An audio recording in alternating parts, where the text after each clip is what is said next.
Welcome to When Music Matters. I'm Kevin Hayes. In our last episode, we talked some about the voicing of amplifiers, the selection of circuits and resistors and capacitors and wires to make it have a particular sound. And that's great. You want the prototype design to sound just phenomenal. That's the model.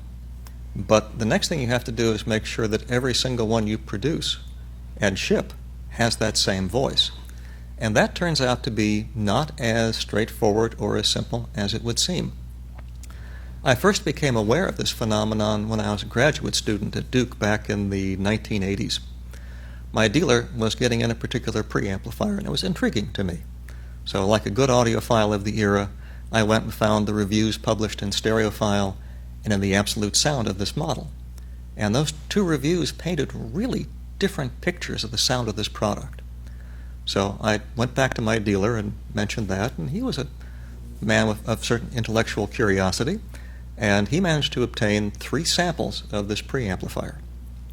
And when we listened, Unit 1 really sounded like what the fellow in Stereophile wrote, and Unit 2 really sounded like what the fellow in the absolute sound had written. And Unit 3 sounded different still, and I wound up buying that unit. But the point being, here are 3 very well-made products. They're all measuring right. They're all built to the same design, and they all sound different. So as VAC began as a business, one of the critical things to me was making sure that what you as an audiophile or a music lover would be able to buy would have the sound that I designed and wanted to have in my own home. Toward that end, we have a regime where every single unit we manufacture goes first through a series of inspections and electrical tests.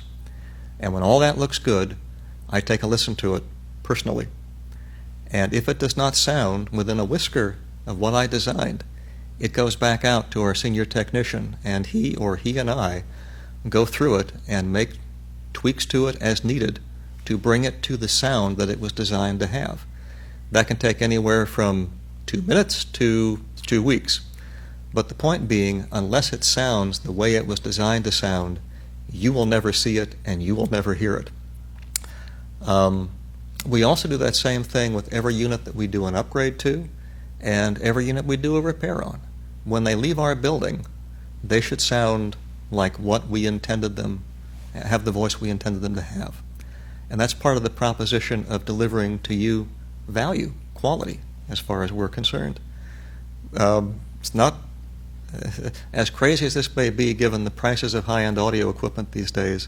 It's not about making money. It's about making music first and foremost. And we try very hard to make good music for you and your system. So should you decide to buy a VAC product, you're getting not only our design and engineering and manufacturing, you're also getting my ears, and I hope the results please you. That's it for this episode of When Music Matters. Please write to us with topics you'd like to hear us cover on this program. You can reach us at info@vac-amps.com, and I look forward to hearing from you and to seeing you on the next episode of When Music Matters.